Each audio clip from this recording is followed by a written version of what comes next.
Okay, great.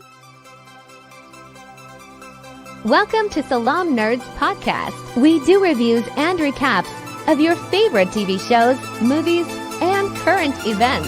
Yo, it's the Salaam Nerds. My name is Steve, aka Watch the Geek. I'm here with my boy Chad. We drop live episodes on YouTube on Sundays, Tuesdays, and Wednesdays at 10:30 p.m. Eastern. Thank you to all our supporters. Please help us by subscribing and leaving a good review on Apple Podcasts and Spotify. All episodes can also be found everywhere podcasts are found. Yo, Salaam Nerds. This is your boy Neebs, aka Watchbit Neebs, and I'm here with our special guest, Swara. Welcome to the show. So happy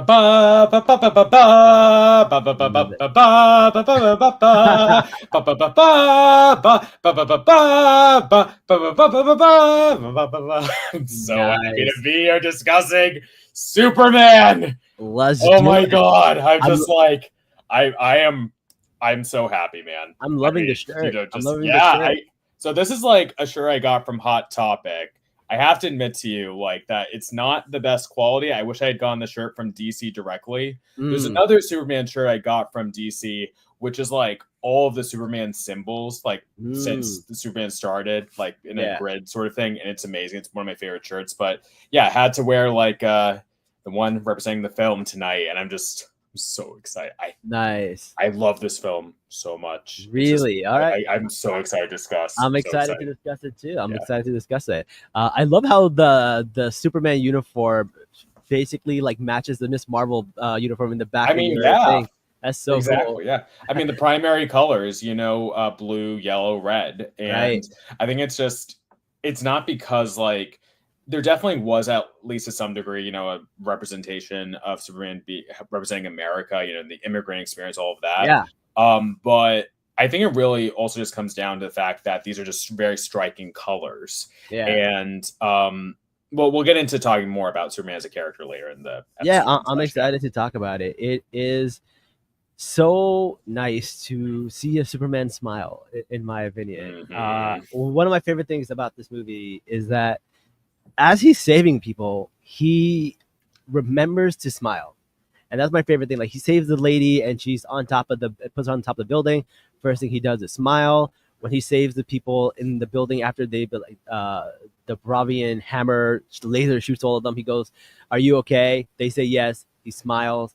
And like, it's the small details that make him Superman, which I really, really love.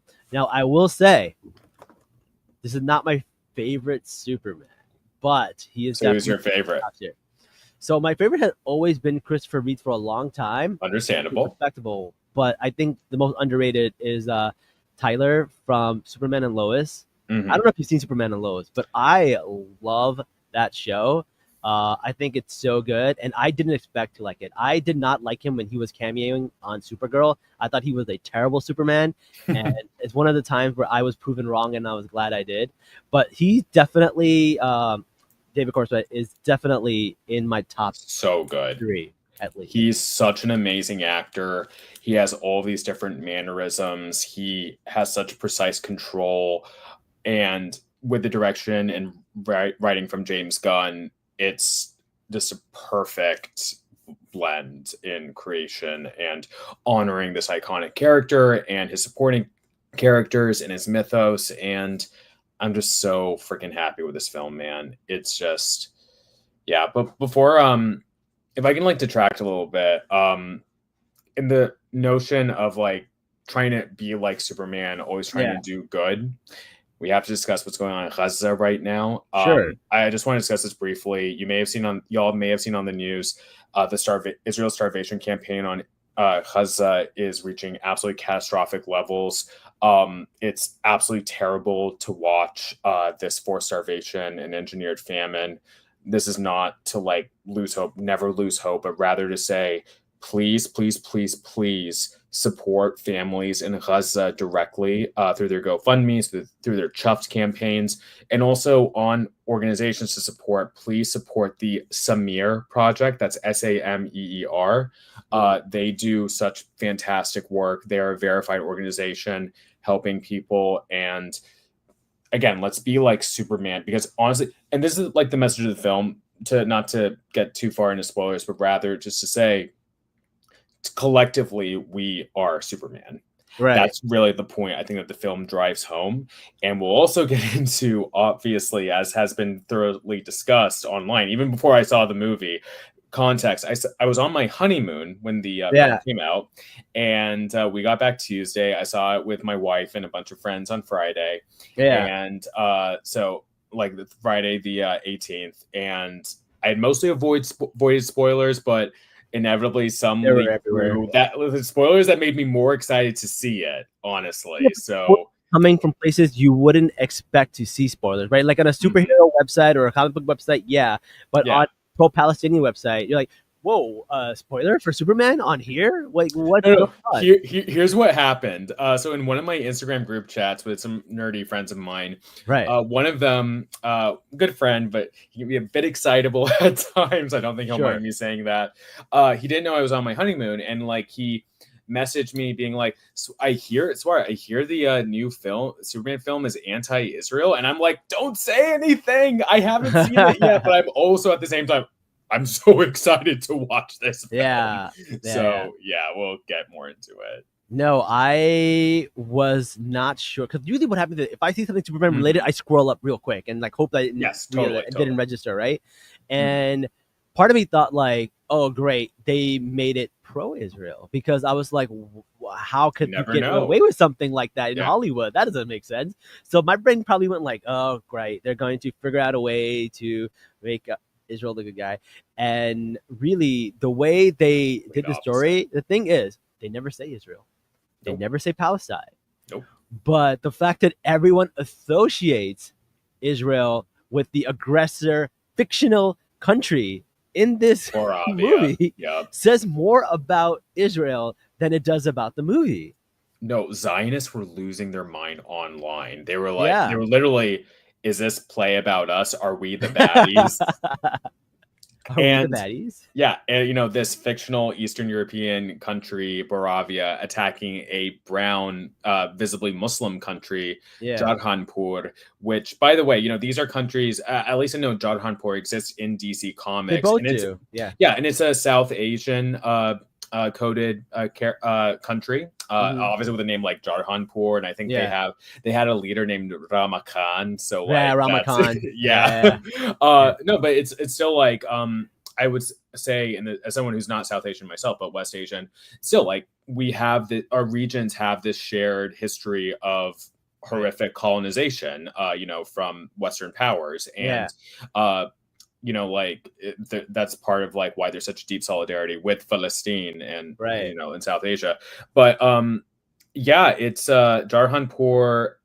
I will say, here's what I think James Gunn, and James Gunn has said in interviews, like, oh no, it's not actually about Israel Palestine. This is just a general thing I'm talking about. But here's the thing: it's like, you don't make a film like this in this current geopolitical context, with everything going on, and not expect people to make that connection. And there's unfortunately no way that James Gunn could say this so publicly, given the arena he's in. Yeah, exactly. Even if I wanted to make a movie like that, I would have to say it's not a movie like that, for sure.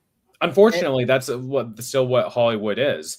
But the other thing I will say is I genuinely don't think he set out to make it exactly about what Israel is doing to Palestine, because he developed this film several years ago, starting to develop it several years ago. But he was certainly influenced by what was going on and the continued development of the film. And it's still like that general main notion of this larger aggressor power, and it also fits into Gunn's already proven story record of heavily critiquing U.S. foreign policy, as he did in the Suicide Squad, which Yeah, which I really loved. Some friends of mine think it could have been done better. I respect that opinion, but honestly, the way I perceived it, it was done very well. And U.S. involvement in Latin American countries, and now we're seeing the U.S. backing a dictatorship, which yes, we have seen in Yeah, history ad nauseum, sure. and fighting against a poor, like less developed country with barely any arms, and it's just like, yeah, Gunn is like drawing from real world history. This is what has happened, And the unfortunately, thing especially in the 20th is, century. Yeah. and the thing is, and I made this point when we were watching Andor, is Mhm. that these fascists, the authoritism, people committing apartheid, people committing genocide, they all have the same playbook, right? It's the Mhm. same playbook with the different uniform. So, like, even if it wasn't specifically that stuff that's happening, the underlying skeleton of what's happening is the same, whether Yeah. you call it the Israel Palestine war or you call it like some other war. It's the same playbook. So it's the same scenario, it's the Mhm. same topic, it's the same emotions, everything that you're doing.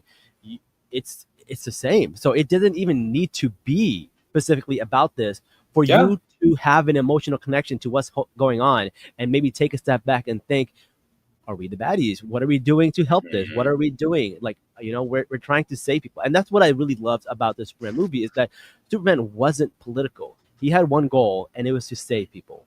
That's Exactly. it. He did not care which country was taking over what land or which country was going to win, which country had more power. His goal was one goal, to save lives. And that can't be Mm. political. Yeah. That's the universal thing. I will say I slightly disagree. I think he does care about who has the power and who doesn't. He saw who clearly is the bully, aggressor, colonizer, which is Baravia attacking this poor, defenseless nation effectively on behalf of Lex Luthor's Right. interests, if not also U.S. interests. And like he was like, "This is wrong. I know what right and wrong is. This is who Superman is from day one." I actually wrote an article for Nerds of Color right after the trailer came out Mm. with Clark talking about this to Lois and his amazing line, "People were going to To die." die. Right. And like I was just like, this is already about Gaza. Like this is Right. already like this trailer, no matter how the movie is, shows us what Superman would be like in our reality, and the Yeah. movie proved my point like a 1,000%, if I Yeah. may say so myself. And I just I love I mean this here's the thing. I say I love this Superman. This is Superman. This is Right. Superman to a T. Yeah. And I think again, David Cornsweet's performance, he's fantastic as both Clark and Superman. He recognizes and understands that Clark is like the real face and Superman to some degree. I mean, he no, but the thing is he is both. But with Superman, Right. he does like put on a performance, but he doesn't. That's the thing. He is that genuinely kind and he Yeah. is It's that that genuine Kill yeah. Bill thing, right? Where like they say that like Superman is who he is and Clark Kent is who he thinks the people of Earth are. But then there's like other medium where we see like I will say Smallville and you go the other way and you're like, no, yeah. Clark is who he really is. And Superman is the performance, right? Mhm. And you're right, it is a little bit of both and it Yeah. leans one way more than the other depending on what the writer wants to write. I will say I actually really hate that Kill Bill like Yeah. explanation of it personally. I think that Quentin Tarantino, who by the way is a terrible person, also a huge Zionist, Mm. like has a fundamental misunderstanding of who Superman is. But Yeah. I do understand the point you're making that like it is still like this balancing of oh, who is the real mask? We have this question Right. as well with Batman, and yeah, again, sorry on David's performance. I think like you get to see his joys, his sorrows, his emotional anguish. We get Yeah. to see him as so human in Yeah. such a way. Like it's taking the best parts of Christopher Reeve Superman and so both the emotional anguish and the quippy fun aspects of it and applying that for a modern day. The best aspects of the animated series Superman, which is Superman Yeah. I grew up with, in the 90s, and obviously the comics as well. And just for me, David Cornsweet and James Gunn's Superman is a quintessential version of Superman for me. Okay, that's great. I love that. For me, it's definitely in the top three. Mhm. And I had some things about it that like I was like it could have been reined back a little bit, for the most part, man. I was super happy, and it wasn't with Cornseth's performance. I really liked his Yeah, performance. So, but I do love something that like I want to talk about. It's the world building this, because in this world, yeah. metahumans have been around for 3,000 years, right? Or no, 300 years. 300 years. Three Yeah, centuries. 3 centuries. yeah. And then 30 years ago, Clark landed, Mhm. and then 3 years ago, he introduced everybody that he is Superman. And then 3 days ago, he did the whole war. So the whole like little thing of Mhm. threes. And then one thing that I thought was really cool is that 3 months ago he started dating Lois. So they got months Yeah. in there too. So this little theme of like threes and timeline, and you know like this is already going on. It's not like Man of Steel where it's like that's the first superhero in the world, or Iron Mhm. Man when that's the first like character in the Marvel DCU. This is like, okay, things have been going around for a while now. You've got Creature Commandos, and you've got Suicide Squad, all this stuff. So they're around. But I thought that was really cool. And that would make Superman 27 years old at this point, right? Uh, If he no, if he he- if he no, arrived but as a baby, but he and then, landed 30 years ago. yeah, as a baby, right? He was like 1 year old, Yeah, so less than 1 years he'd old. be 30 years old at Yeah, this so he'd be point. 30 years old, and then Or maybe older, maybe 31 or 32 or I 33. think he was probably 30 or 31 years old, but he came out to Okay, the sure. world 3 years ago. So that would make Right, right. him Oh, 28 he when he started came as out. Superman. Sorry, I was confused. Yeah. I was confused. So he Sorry. starts as Superman at 28 years old, which means he's been working at the Daily Planet, probably saving people low key as like not a main superhero. And then like he realized that he needs to become like a symbol for hope. Mhm. And he really does become that. And I really like the beginning where we find out like, his parents are like a big like feat of strength for him, because like when he's Mhm. getting like recovering, he looks at his parents and that's where he gets his power from, but he's still in pain. But then when he gets his power at the end and he sees like his actual parents, which are the Kents, that Mhm. ending was so good. Like I So think good. It was that was one perfect. of the best ways to end that movie. Like the way it came full circle at the end Mhm. was probably my favorite part of the movie. It was amazing. And on this dichotomy of the L's, his parents and mom pocket, it's I'm referencing my friend Ian Carlos Crawford, his podcast Layerfest 98. They had a discussion on Superman, and they're talking about the nature versus nurture of how he became Superman, of how he Right. got his moral center.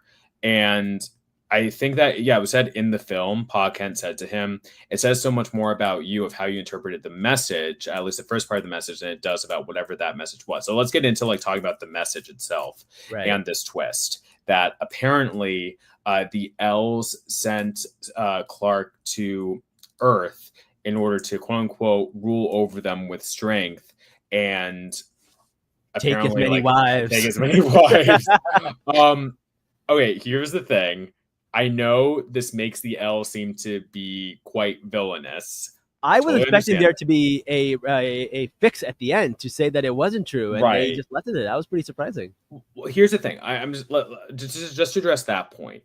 I think that the brilliance of Gunn's storytelling here is that it truly doesn't matter whatever it was the Yeah. L's wanted you to do. Just like that conversation between him and Pa Kent is one of the Yeah. emotional cruxes of this film, that in which he tells him like it's your choices that show what you truly are. Like move Yeah. over Harry Potter. Like this is the real like your choices, not Yeah. your abilities thing. And so that was so beautifully done, and I just love the Kent so much. Yeah. They're perfectly cast in this film, and those emotional moments we see from start to finish, including in them calling Clark, congratulating him. That was such a funny Yeah, that's scene, cute. with Ma Kent. And but on the L's themselves and their message, like I understand it. The thing is, like, I really do love the toying around with what is Jor-El's exact intention sending Clark to Earth, because we also saw this in Smallville, at least in the earlier seasons, where it seemed it was like the same message, where Jor-El says to him, "Rule over them with strength, my son." And Clark is like taken aback by that, but then they sort of like retcon it a little bit going on, and Yeah. turns out Jor-El actually is really good. He's just like really harsh at times. Like Jor-El's a dick in Smallville a lot of the time. Complicated man. There's a show Complicated called man, Krypton where you actually go into Jor-El Mhm. with the Jor-El's father. I don't know, but yeah, I think it was Jor-El Yeah. where you get into like what he Yeah. actually went through. Yeah, I think it was Jor-El's father. But no, the thing is, like, I will say, like, for them sending Clark to, you know, apparently like have wives and make Yeah. babies, and I think it's actually somewhat understandable because we have to remember they are still an alien species, and Yeah. it's like they know that their race is about to be wiped out. Wiped So it out. makes sense, like that they would be like, "Hey, I'm not trying to defend it. I'm just Yeah. saying I understand." Yeah, I mean, like if you thought of it in a way, like like this is a self-imposed what Mhm. happened to Krypton. But say Krypton was going through a genocide, you would want them to Right. have their people flourish and live and Yeah. like, not be erased from history, right? So you kind of get that, but you also kind of like are like almost think about it as like this is an immigrant story. Superman Mhm. is an immigrant, right? And like not all the people, everyone who comes here, the Refugee. immigrants. Some people come from countries where things are not good that are happening back Mhm. there, right? And just because like their parents are saying these things and have these like backward notions and politics and thoughts doesn't mean that you have to bring that here, because you have evolved in a way where you don't agree with some of those things, right? So I think that is also a way to kind of interpret that. Mhm. Yeah, absolutely. And again, it's Clark's choices, including in his relationships with the wonderful Lois Lane. I think we need Yeah, to start discussing her. Rachel Brosnahan is brilliant as she Lois kills it. and absolutely kills it. I also am borrowing from Slayer Fest. They said that she's a great combination of Margot Kidder's Lois Lane, you know, from Yeah, the original Superman movies and the DC animated universe version from the yeah. 90s. And I couldn't agree more. I, She's I love how they give her the purple top to match the yes, cartoon. exactly. Purple is Lois's color. Yeah, purple Yeah, or slash violet. It's definitely her color. And uh just the interview scene. yeah. Oh, so good. Absolutely brilliant. The thing is, like, Brilliant writing direction. and it kind of shows like how she is a Pulitzer Prize winning reporter, and Yes. Clark is still like an up and coming cubby, right? Yes. 'Cause, like the way she handles that is so professional, and Clark's like, I'm media trained, I'm media savvy, I can do this. And you see him getting so ruffled, and she knows how to do it, right? He And was it's really interesting. pressed. Yeah, he was pressed. Yeah, and it just like her line of questioning, even though as the audience we are on Clark's side, it's just that, and I think that yeah, Fantastic Frankie, she talked about this in one of her reviews about her video about the interview, showing why Lois was such a great reporter and Clark not as much. We're on Clark's side. We Yeah. know that what he did was right. Right. It's just that how do you present that narrative to the world? How do you talk to journalists? How do you show that you've gone through all of the potential repercussions of what could happen, and think about the fact that even though he's not a representative of the US, Right. but still why people may interpret him as such. Yeah. And she drives home all those points, like, and just like excellent, like just a real actual reporter doing her job. Unfortunately, in most like live action versions of Lois, we don't see that quite as much, even though like I still have a soft spot for Margot Kidder and Yeah. what she was able to do at the time. And Sure. Frankie talks about this a bit in her video, how Margot Kidder like has sort of softball questions for Superman, whereas this version of Lois is like, again, very hard driven. But this is like, again, Lois from the comics. This is Lois as a like huge hotshot journalist who knows what she's doing, who I think at one point recently in the comics becomes editor-in-chief of the Daily Planet, and is just one of the greatest reporters in all of DC Comics, if not the greatest. Yeah, and one of the great things that I like about this movie is that she is never the one needing to be saved in this movie. In fact, she's the one helping save Superman. Which I think is really, really nice and really different from what we normally see. Because that's basically all she was early in the comics, early in the cartoons, is someone for him to save. And I'm glad we've grown away from that. Yeah, and it also like made complete sense how she was saving him. I mean, both emotionally and physically, along with Mr. Terrific, who, oh my god. Eddie got, I think his name's Eddie Gathetti, like just brilliant. brilliant I actor.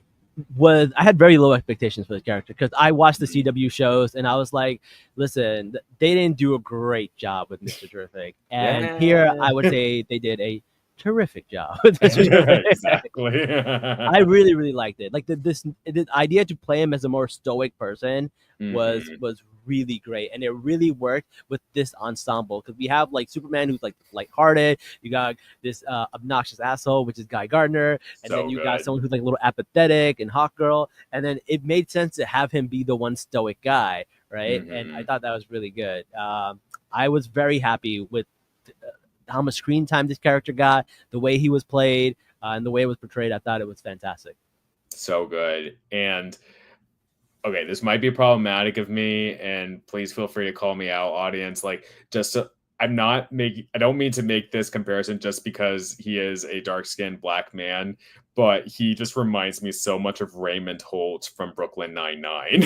Oh I yeah, was just like, this is Brooklyn Holt. This is Raymond Holt as a superhero.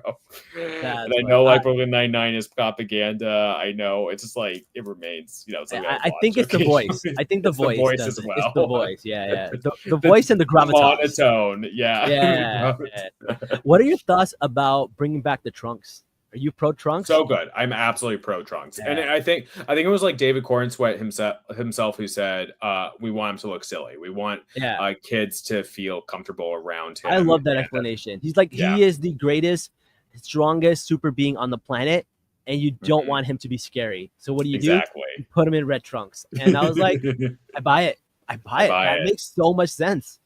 Love that. Mhm. I'm so I I'm so looking forward to cosplaying as him if I can yeah. get all that together. Okay, this is where you and me are gonna differ. Oh, okay. What are your thoughts about crypto? I love crypto. Ah, Crypto's God, amazing. I am You not don't a like crypto. crypto? Oh, I didn't like it.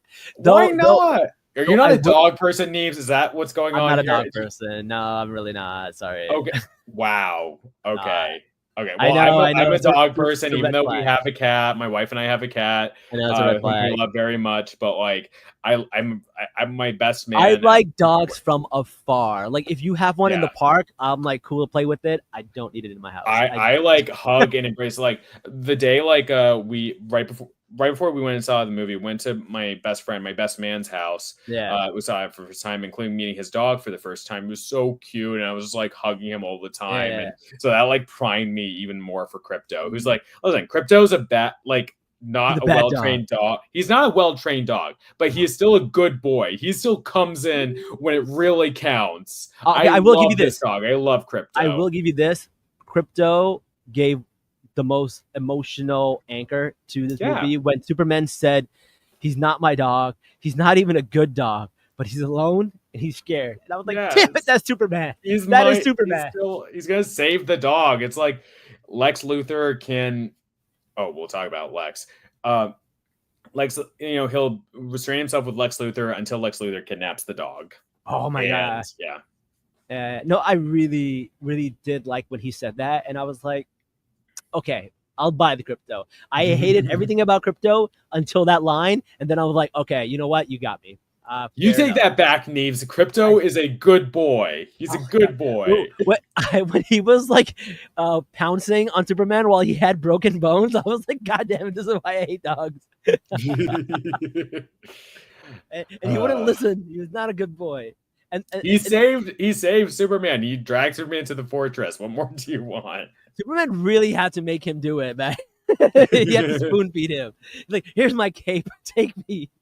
And then the other part that I did not love was with Crypto in the antimatter river that they were falling in, or the proton river. I love that scene. I That scene did is it. brilliant. They talked about That how scene was so dangerous it good. is, and now everyone's swimming in it like it's nothing. That They bothered the weren't crap out of swimming it like it's nothing. It's like this. It's Superman. He's me. Kryptonian. They were going down it like it was the White River Rapids in Costa Rica. Like, come on, man. Yes. It's a cosmic. No one like, had any side river. effects from it. No one had any issues. Like, No, Mr. Turner because made a big deal about it. him and Metamorpho and Metamorpho's baby are all like genetically different than humans. I don't know. I didn't love it, but I thought they could have done something better. But then again, like, these are small things. Like, overall, I did love it. But yeah, these are the two things that I didn't. But related to the river, we also have to talk about that prison and Let's talk the about Molly. fact About what? Molly, Ali. Oh my god. Dude, I love that scene. Just oh man, so heartbreaking, but also so realistic. Yeah. Because Oh, but like, the best part is you see at the very end, you get mhm, to see the newspaper that he's reading. yeah, That got me in the feels. so good, That got so me in the feels. good. And the fact that that Clark Kent wrote it because he Mhm. could have written something about like changing his personality or changing the story or the narrative. Yeah, What happened with his parents? He could have like I was the hero, but no. Clark chose to write about him, and that is the most Superman thing you can do. absolutely. Because Superman's not about his ego; he's just about helping others, and Yeah, including commemorating them. However, yeah, about okay, we gotta talk about like the mega industrial prison and also like Lex in general. It's just yeah. that huge striking parallels to today. Yeah, there's a It's lot of just striking parallels. Some of them are just very on the nose. Like his space program is called Space Lex. Like I that. missed that. You I didn't see missed that? that. I The did cup miss that he that. when Superman comes in about the dog, he's drinking out of a mug. The mug says Space Lex. Oh my god. Yeah, no, this is my favorite cinematic version of Lex Luthor Yeah, ever. yeah, I think that Gene Hackman, he was great, but also unfortunately, I think he strayed a little far from the source material. This Lex Luthor, the Jesse Eisenberg Lex Luthor, the less said about him, the better. yeah, Obviously, we're not talking about Kevin Spacey because fuck Kevin Spacey. But this is like a modern version of what we got in the DC animated universe of Lex Luthor, who's like my Lex Luthor growing up. I grew up with just a billionaire who's out for himself, has deluded himself into thinking that he's doing good for humanity when really it's yeah, just to get himself ahead, yeah, who is so drunk on his own power and money and influence mm, that he believes he can just make these mega industrial prisons and imprison anyone he likes in them, yeah, which again is striking parallel to today, unfortunately, with so many people, innocent people being locked up yeah, for being immigrants, for being black and brown, etc., for being queer, trans, etc., and or advocating for any of that. And yeah, it's scary, but it's also just so refreshing in this film just to see that reflected and just to see how fundamentally insecure these people, these billionaires are, yeah, these corporatists are, and how we need to stand united against them every way that we can. mm, And Lex, everything, he's the richest man, probably the richest man in the world, yeah, and he's just thriving on jealousy. And he says so in his monologue towards the end of the film, like, yeah, my envy is what drives me to be better, and I embrace that. And it's just yeah, so nihilistic. He's so just consumed by his own ambition in such a way that should repel you. yeah, And again, shows like who Elon Musk is, who Peter Thiel is, who these horrible billionaires are, and also just fundamentally why we shouldn't have billionaires at all. yeah. Like Zohran Mamdani said, billionaires are a policy failure. The fact Yeah, that yeah. they exist, they're a policy failure. And I I to think it to was brilliant. My opinion about Lex from this movie is that they took the best but also the worst parts of two Lex. They Hmm. took the technical industrial like genius of the Jesse Eisenberg and then combined it with the passion and the dark side of Michael Rosenbaum from Smallville. Right, I feel like they kind of Yes. meshed those two together, and we got this Lex, which was a great version of this Lex. But there's still nods to original thing because, like, when Mhm. Lex is talking about Jahanpur and said, like, "I'm going to have my own like place in Jahanpur," that's the plot from Superman 1. Like Lex Luthor just wanted more property. He wanted to sink California so that he can have beachfront property in America. Like Mhm. he was that silly and that petty of a character. And you can see like this one going, yeah, I'm going to open a donut shop in my portion of Jahanpur, which is not unfamiliar to how people were talking about Gaza and talking about how I'm going to have beachfront property on Mhm. Gaza once we take Mhm. over. Like, there's a lot of parallels there, and I think that's really interesting. Yeah. And I wonder if that's something that James Gunn may have included late, if he was watching the news and he had like the actors re-record things, because I think there were at least a few reshoots. So Yeah. yeah, I'm not sure. Well, speaking of reshoots, Oh yeah. let's talk about. We talked about this. I think when we were on a podcast a Mhm. few years ago. Bassem Youssef was supposed to be a character in this Right. movie and was removed. Number one, do you think that was the right move? And number two, do you think there was any influence from studios and stuff like that about it? Because So he would probably be the Jahanpur president, is who I would assume he would be, right. right? Yes.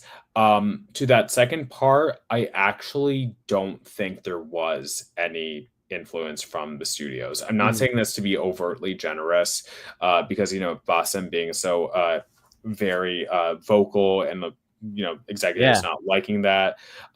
I Bassem said he had a conversation with James yeah, after he had like been in that podcast interview in which he said yeah, those things. Like we had just made the assumption, but James like clarified. It was actually very classy of James Gunn to yeah, clarify it like that. Like, we went in a different direction. Frankly, we didn't offer you the role because the story went in a different direction. And to yeah, that first point, of having this character of a Jahanpur, dictator, apparently, yeah, they mentioned the film like this is a country that's not like aligned with U.S. interests. right.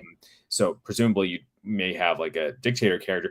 I think okay. The other thing is like this film, I on a very understandable critique of it is that, like, it does jam in quite a bit, Yeah, and so maybe having like this additional character would have A, been too much, and B, detracted from the main point of, hey, this is just an innocent nation that is being attacked by this that's what technologically powerful country like that's that's that. exactly how I feel, because I feel like the fact that if they had some kind of dictator and some kind of leadership, it Mhm. would have made it felt more of a equal footing on both countries. But the fact that they didn't show a leader for Jahanpur makes it more like, hey, this is not a war or a conflict. This is basically a genocide that's happening, right? Yeah, And I feel exactly. like it pushes that narrative more. And in a way, I'm actually glad they removed that character. I feel like the story Yeah. works better without him. I agree. I agree 1,000%. And again, I'm not like saying it to like just offer like all the benefit of the doubt like to James Gunn and like the director, or sorry, the producers and whatnot. It's what I genuinely feel. It's like, just after seeing the film, yeah, I think it worked out the way it was meant to. Okay. What are your thoughts about Ultraman reveal and how that went? Because I thought, to be honest, in my opinion, I thought that was kind of weak in the story, and Hmm. not the fault of the movie. I think it's just the fact that Superman and Lois did it first, and I think they did it better. And maybe if I had not Right. seen them do that, I would have been a little bit more like, oh, Superman clone. Eventually, this clone maybe turns into Bizarro. Like, Hmm. I thought maybe if I had not already seen someone do it and execute it well, maybe I would have liked it more. But because I had already seen it, I was kind of a little bit let down by that.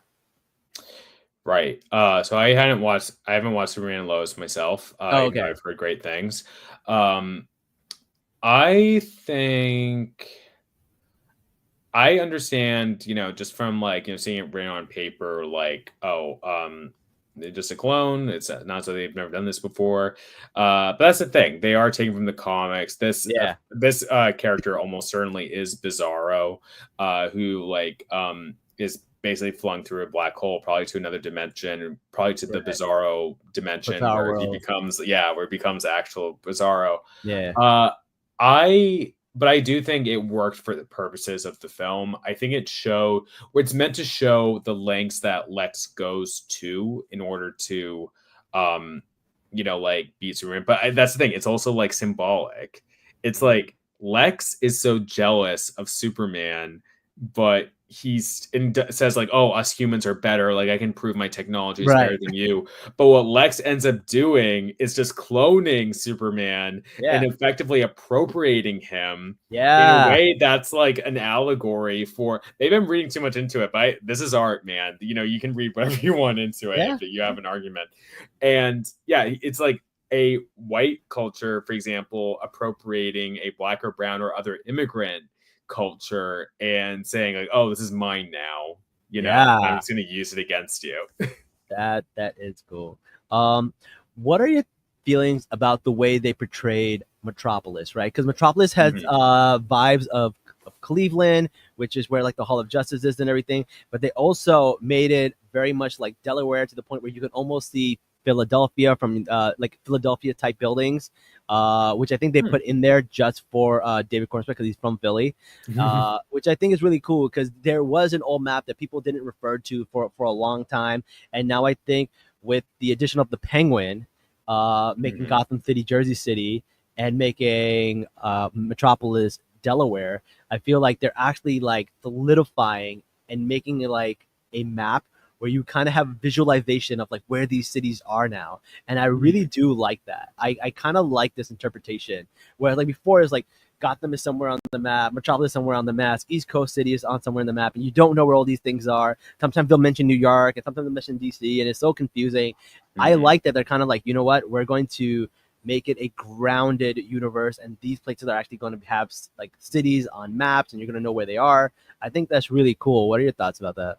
Yeah, I think that's great. I love DC. DC is like my first love in my heart, but I've Yeah. also often been frustrated by, let's say, the geography of DC and them Yeah. making up countries when I wish they would just have, like, instead of like a country called Kurak, I wish they just had Kuwait and Iraq. Like Yeah. these are real places. You can have characters Yeah. from them. There was another country that they mentioned in this, and that was Markovia, which is very popular in Right. Young Justice, where a bunch of heroes Yes. come from, Tara and a few other, Yeah.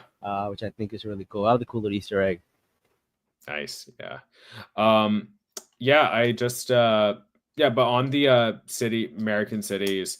So I miss like where exactly they are on the map. Could you remind Yeah. me? So what they said, and I think I saw it, a few other websites talk about it, is that they're in Delaware, and then New Okay. Jersey is across the bay in Cool. Atlantic City. So in this universe, New Jersey, Atlantic City is Gotham, and Delaware is Metropolis, and I think James Gunn Wow. confirmed it. So Very that's cool. exciting. That's very cool. Yeah, I'd always understood Metropolis as just being a stand-in for New York. I mean, in the original Superman films from the 70s, they definitely were seeing the Statue of Liberty and stuff. But yeah, definitely. yeah, that's interesting. Yeah, very interesting. And I think Gotham also did New York, because I believe the Schumacher movies had them riding the Batmobile on the Statue of Liberty at one point. So like they just made every city New York. But I do like the world building of the cities, but I also like the world building of the characters, because it wasn't too much. Like the Justice Gang was in there, but I don't feel like they did too much in the movie. Yeah. I like yes.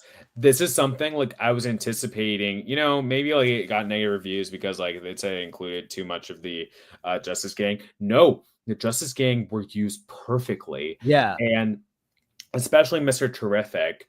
But the thing about the Justice Gang in general is like they were like sprinklings, like compliments on, they were part of the world building of where Superman is. Yeah. And they offered that foil of like, we are cynical superheroes. We, we'll try to save people, but we're not going to, stay consistent in morals about it. Yeah. And, Clark, Superman, just shows him the example that we see at the end, where they are the ones, this is what I love about the ending. It's that, especially in the allegory of, this of Jarhanpur being analogous to Palestine, it's not that, and I've seen people online understandably talk about this and how we can't be waiting around for Superman. We can only save ourselves. Absolutely 100%. But they've made the assumption that the film is about Superman, just swinging in and saving the Palestine allegory, when Right. no, that's not the case at all, actually. Right. It's Superman inspiring others, namely the Yes. Justice Gang, to go in and save Jarhanpurians and stop Baravia, Right. as well as that scene of Hawkgirl, dropping the Baravian leaf. Like, and the analogy that people are making for that, I'm not going to say on here, but Yeah. look it up online. I thought that was pretty interesting, and like even the cameo. Also, I'll just say, like, that's who Hawkgirl is. Yeah. They're different versions of Hawkgirl.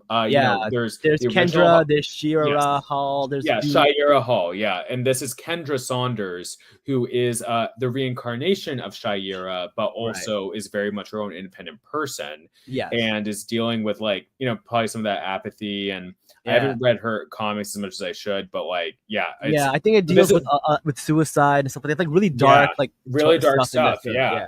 But the thing about like Hawkgirl, as a character, Hawkwoman, as well as what Shire is named, they are the Hawks and Hawkman. They are ruthless. They're ruthless race, they will like kill someone, and they're not, like she says, I'm not Superman, but she is still inspired to do good and just say, basically, after everything they've seen, just to be like, fuck this, I'm not going to work within these boundaries that have been set for us.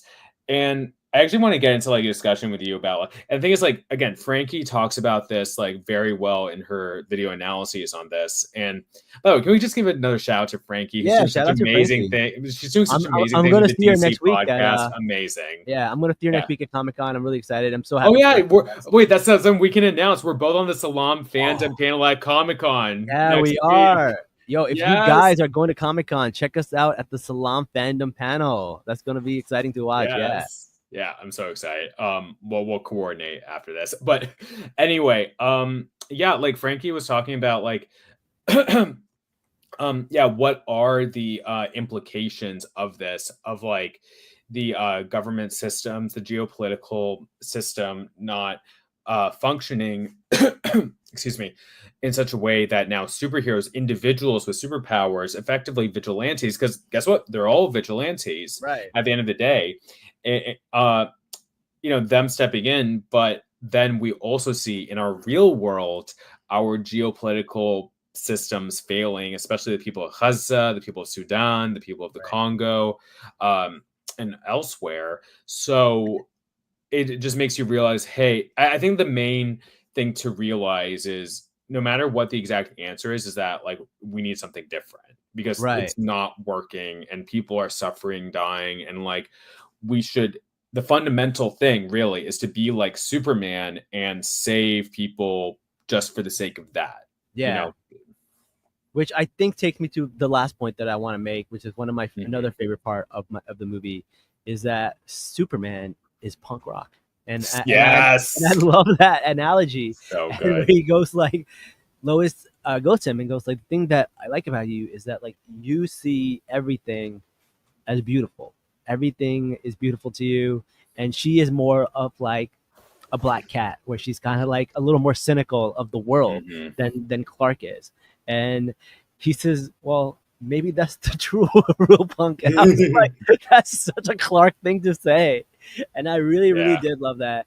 And I really love that, like, punk has become this thing, because it was really more being like nonconformist and stuff like that. And now, like, things like drug culture is so common, and like, being cynical is so common, that like being drug free and being kind is now synonymous with punk. And I was like, it's punk Muslim now? It's like, is that what's happening here? Or it's punk Islam? So, and that's how we are lady parts. And I'm just like, it just came full circle. And I'm just like, wait, we are punk. And I was just like thinking about that the other day. And I was just like, damn, that's a good throwback to We Are Lady Park. And I just love the punk reference in here, and the fact that, like, Lois calls him out about like liking a punk band that's a little too popular, and I was like, that is the most punk thing to say, also, which is so fun. Like back in the day, like Yeah. you like Green Day, oh, they're sold out, they're not real punk, and yet like right now they're probably one of the only bands talking about Palestine and stuff like that. Yeah. No, I love that. And James Gunn knows what he's doing with that. He understands that audiences have, I think audiences are just tired of the cynicism. They're cynical, but they're also tired of the cynicism. And they want that sincere optimism that Superman has always been about from day one, from his creation by Jerry Siegel and Joe Shuster back in like the 1930s. And, I just want to say, like, these were Jewish immigrants from Europe who were escaping persecution by the Nazis and like other anti-Semitism happening at the time. And they designed Superman as like, this immigrant, power man, effectively, who also was rather socialist in his very socialist in his politics. Like he was going after union busters. He was going after like these corrupt individuals in his like first comics. And he's always been out there fighting for the common working person. Yeah. And that's like, it's that fundamental of working to save everyone who can't help themselves that makes Superman. Like, his arch nemesis, again, for decades and decades, has been a horrible billionaire who, again, is portrayed amazingly well here. Like Nicholas Hoult gave such an amazing powerhouse performance, and just, again, all came together so well.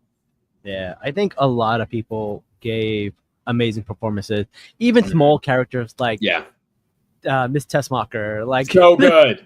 Miss Tessmacher. Oh god! I love that throwback. I used to randomly say that in rooms. I remember. It's just so good. It's just so good. It was so good. I really did love that. And then we got the falafel guy, Molly. I just all these small characters makes the movie. And there's things like Superman. Because Superman is about community. Superman is about us being together. Like even something small like saving a squirrel, right? Is not beneath Superman. The squirrel. So good. The thing is, like, this movie leaves you feeling good. It makes you feel hopeful, and that's what a Superman movie should do. And I know there's a lot of people that like, I always say this, like, injustice ruined Superman for everyone because now they want the Henry Cavill, super strong Superman, no tights, no smile, and I get that you want more like action and more like dark in your superhero movies, which I think there is still a place for that. I'm not saying we shouldn't have it. James Gunn said that we are still doing Elseworld stuff. So who knows? Maybe we will get a darker Superman in an Elseworld story. We do have a very dark, Batman in Matt Reeves' world. So who knows what we'll get. But for what is worth, I did like the way this movie felt and how it made me want to be hopeful again, and it just left me feeling really, really good. And I do understand the critiques that everyone has their own version of Superman that they love, and this might not be yours, and I get that, but I really did enjoy the movie. And I think there are some people who have other reasons for hating it, right? Like they still think Snyderverse is coming back, which, like, bro, it's dead. Move on. Let's go. Let's move on from that. But I am very happy about this movie. Again, I told you there are a few things I think they could have done differently, but overall, I did like it. One other thing that I didn't love about it is it does still give me Guardian vibes, which I was like, it can be a little less. It could be a little less Guardian. Like even his uniform reminds me of like Star-Lord's uniform. The way he flies reminds me of a little bit of like Adam. Yeah. So there's a few elements that I was like, I could use less like Guardians of, because we've seen that 3 times already now. That's fair, but I will also say, now I love the Guardians film. I do too. Like you and Jazz know, I've been incredibly down on the MCU as a whole. Sure. But by the way, like, so I'm seeing Fantastic Four with friends, who are still very into the MCU and whom I love. I'm seeing it at Comic-Con, so I'm excited. Yeah. Like, and they know like how down I've been on the MCU. But I still have low expectations of Fantastic Four. I'm sorry. The trailers look so boring. But side note, but I've still always loved the Guardians films. And I went into my screening for Guardians 3 with another friend who's still very much into the MCU, and I want to take him, and I was like, oh, I hope he enjoys it. And I loved Guardians 3. I was so surprised. Like, I thought that the studio system, and here's the thing, the reason I think most MCU films are bad are not because of the writer directors. I think it's because of the studio. Like, sure, I agree with that. Yeah, and I thought that they would gobble up Guardians 3, but they didn't. It was really a James Gunn film, and I think James Gunn just has more pull than someone like the director of the Marvels. Like, she's a new person who's never done a movie this size. Like, she would get bullied into Nia DaCosta, right? So I agree. Also, Chloe Zhao for Eternals. Yeah, exactly, right. But the thing is, with the translating of Guardians into Superman, I think it makes sense. I think they're all cosmic heroes. I think that they both thrive really on a fundamental optimism. I think that, the usage of technology in many ways, I wouldn't have thought at first because of like his so much of his rowdiness in his films, but in many ways James Gunn really was like the ideal person to have like this modern take on Superman with also his anti-establishment messaging in his films. And I'm so happy. Is it a perfect movie? No. I mean, I personally give it a 9 out of 10, maybe 9.5. Maybe after I see it again, I'll just be giving it a 10 out of 10. Just like I gave it like a 5 out of 5 on Letterboxd, but I'm just like, I'm so happy, man. I'm just so happy. It's just like good. It's like this is already one of my favorite films of all time. Superman is one of my favorite characters of all time, and I've been waiting for something since the Christopher Reeve films, which I love, but are also imperfect. Like the ending of Superman. A lot of people who love the Richard Donner movies are so hung up on it. Like, I love Richard Donner films. Yeah. I love like his direction. There's a little bit of nostalgia that's biased in those movies for sure. Totally, and also like the ending of Superman 2, whether it's in the Donner cut or the Lester cut, it sucks. Yeah. It sucks. Why should Lois forget that he's Superman? I hate that, but I still love the film overall. And I think that this ending we should talk about multiple endings now, like, because we have the ending with him like taking Lois for a quote unquote private interview, and it's him taking her up and they're kissing in like a mall in the air, and it's so beautiful. So they were actually on harnesses doing that kiss. Yeah, it was so good. Yeah. But then just straight up Kara Zor-El, Supergirl, comes from another planet. It's just like how do we not talk about Kara Zor-El? We almost finished the episode without talking about Kara Zor-El. This I am really excited for. This is a fresh take on Kara Zor-El. Like, teenage Kara Zor-El is like something we haven't seen yet. But also, like, this is a fundamental depiction of Kara. And like, here's the thing. It's like, first what I'm going to say is like, I love that we don't get her in an after credit scene. Yeah. I love that simply at the end of the film that she shows up. She's like, I was on a red planet. And it's her dog. It's her dog, which makes so much sense. It makes so much sense. And it's like, like we don't know if she is. Maybe she's still like she's probably a hero in training, and she's like a very rough hero in training at this point. And it's we know that like her film, which is coming out next year, hopefully, I'm sure it's like going through filming and it's going well and everything. And I love Millie Alcock. She's amazing.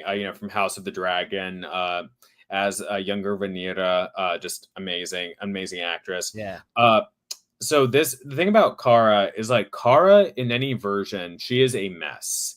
Yeah. She, someone who grew up with Krypton, and it was all ripped away from her, and she's traumatized. She's going through emotional upheaval, unlike Clark, who never knew Krypton. Right. And, she lost her whole family, and now she has to adjust to Earth. And it's like, this is what I've always loved about Kara Zor-El, Supergirl. She's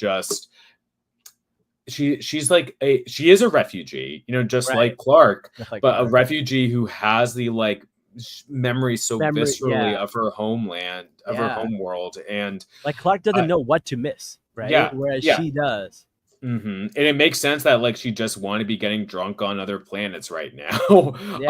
I will say, like, I don't think she's necessarily I'm not sure if she's going to be a teenager in Supergirl because Supergirl is based on Tom King's Woman of Tomorrow. Supergirl Woman of Tomorrow, which is a fucking incredible comic. It's like it's quintessential Supergirl, honestly. It's like required read. I mean, especially before the film. And in that comic, she turns 21 years old. So like maybe she'll be that age. Maybe she's younger. Maybe she is like a full on teenager, like 16 years old. I mean, I still consider 20s like teenager. Sure, right? Yeah, So, almost like teenager. Yeah. But like what we get in these few minutes of Millie Alcock Supergirl is like she is a mess. She is still joyful and gregarious, at least outwardly. We can tell that there's something going like messed up going on in there, and like I'm so excited. So excited for Supergirl. Is Supergirl so I think I've heard this rumor, and I hope I'm not mixing it up with another movie, but it's rumored that we may get to see Lobo in Supergirl. Yeah, I think that we definitely are, because Supergirl Woman of Tomorrow is like a cosmic adventure. So I think that, and Jason Momoa already was like, when he was doing the Minecraft movie and doing promos for it, he was showing people his Lobo costume and how he looks in Lobo. So it must have been filmed or done test screens for it. So that's going to be exciting to see. I am actually very excited to see. So you should read Supergirl Woman of Tomorrow. It's so good. I definitely will. And you guys, if you have that Superman itch that needs to be scratched into the next movie, Superman and Lois, 4 seasons, fantastic. One of the best finales of a Superman show ever. So good. And I will suggest watching the original Superman the animated series from the 90s, but also an animated series that is out now. It just concluded its second season. My Adventures of Superman. My Adventures of Superman, which is absolutely incredible. We are eating right now with Superman. Yeah, we are. Like another quintessential version of Superman. I love, and Lois, like Lois Lane in this version, she's Korean American, which I've always loved because I always had headcanoned at least Clark or Lois being East Asian American. I still love David and Rachel. They're fantastic. Also, like I love that David is Jewish, and like effectively like this is a Jewish Superman because like he was created by Jews, and like they meant for him to be like a Jewish allegory, because that's the other thing. If we're talking from a religious aspect of like who Superman's like really based off, he's based off of Musa, peace be upon him, and as a guide for humanity, and pointedly not, as in my opinion, as the Snyder films try to make him out to be a Christ-like figure. No, that's arguably also the Donner films had him be a bit of a Christ-like figure as well. But I will say that was done interestingly in the context with Jor-El. So like I appreciate that. But still, like to me, and I think many others, Superman was always Musa, peace be upon him. And I will say, I think that it would be interesting to talk more about this from a religious aspect of like whether in this film he's like Musa, peace be upon him. I think I would say yes. Definitely not a Christ-like figure, which is good. I would say like I think it fits in with that theming. Yeah. Sorry, that was a whole lot, but there's so much more I can say about this film that I love so much. That was great. That was great.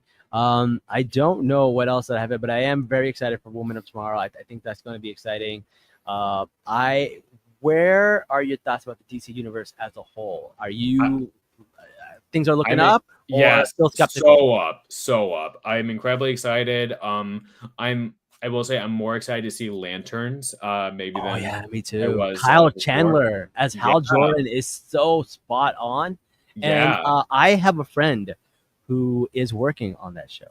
Oh, and fun. I asked her, are we going to see any possible Muslim lanterns? Oh. And she says, just watch the show. Oh my God, we're going to get Simon Baz?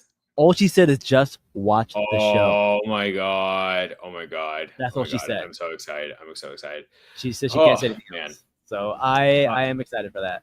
I'm also excited for Well, I will say I'm more interested for how they'll be. Actually, James Gunn has said like that Batman is apparently a quote unquote problem for him in terms of trying to like Yeah, because they're making him decipher how to. older, and if Superman is just Yeah, like 30, like how old will Batman be, and how probably in will his it be world's 40s, I would finest? imagine. Yeah. Yeah, Well, we'll see how that goes. I'm also excited for whoever they'll cast as Wonder Woman. By the way, I've heard a I mean rumor. they can't make it worse than the last time. Yo, The have you less said seen the about right joke? about. Oh my god, Yes. it's like when Superman, Gal Save me. Gadot's Wonder Woman, when Superman is saving Palestinians. Kal-El, no. But Uh, my favorite letterbox review of Superman is like it says something like holy shit, I'm like Gal Gadot, I don't know how to act right now. Anyway, apparently there a rumored casting for Wonder Woman now is Adria Arjona from yeah, yeah. A Andor. lot of I people think love it. A lot of people are saying she's not tall enough, but other than that, everyone thinks she would be a great one. I personally, yeah, I think she's a great actress. I also like, ideally for Wonder Woman, I want someone who's Mediterranean, particular or at Greek, but at least Mediterranean broadly, which May Kalamawi would work perfectly for. But Mhm. also someone who's a woman who's buff, because we don't see enough buff woman representation I because some of a lot forgot her name, but there was a woman, and she was Mhm. on one of the Star Wars shows. I can't remember. Everyone has been casting her for Wonder Woman. It wasn't Andor. I want to say it's one of the Ahsoka shows, Oh, interesting. or Mandalorian season 3. One Oh, of is those. this Katie O'Brien? Yeah, yeah, Oh, she could yeah. be, yeah, That's the she could be cast that great. everyone's talking Yeah. about, and I was like, "Yo, that she would make a Hell great yeah. That would be Wonder Woman." great. Yeah, I don't know this guy, but I'm very excited for Yeah, who they cast for a lot of these things. me It's too. really exciting times. I wish there were more panels happening at Comic Con for DC. There's nothing for Marvel and DC this year. It's gonna Well, kind of suck, other than well, Peacemaker. the thing I will say, yeah, I'm excited for Peacemaker. Definitely gonna try to attend that panel. The thing is, like, though, with DC is like they just had their big release with Superman, and Superman's doing very well. Yeah. I will say, like, we all still love Comic Con, and Comic Con is still like a big thing. But I will say, understandably, especially with the advent of social media and different advertising streams, like it's less, like valuable for promoting films, Mm. perhaps. So, but we'll see as years go on. But Yeah, anyway, everyone watch Superman if you haven't yet. If yeah. we Watch. spoiled a lot, but like still go watch it and watch it again. Yeah, Like hopefully I'm you watching didn't it watch again this tomorrow. episode before watching the movie. That's we spoiled everything for you. But definitely go check out the movie if you really like it. Want to watch it again. Lois and Superman is also good, and all the other things that we mentioned is good. And if you're at Comic Con, please come Saturday 6 p.m. We are doing a panel called Salaam Fandom. You can find it on their charts. Come join us. Come meet us. Yeah, It'll be a good time. exactly. All right. And until next. Oh, sorry. You want to let people know where they can find you before we go? Yeah, I'm on Blue Sky at Spider Swars. I'm a freelance writer for a bunch of sites, including the New Arab, but why though, Nerdist, and elsewhere. So, and Nerds of Color, obviously. You can check out my Superman piece I wrote when the trailer came out several weeks ago. And yeah, All y'all right. can find me Awesome. on Well, there. Oh, and thank also you. check out my podcast, The Middle Geeks, covering all Yes. things Swana Media. Check it out. Check it out. All right. Thank you, everybody, for joining us. And until next time, guys, don't forget to like, share, comment, and subscribe. And Salaam, nerds.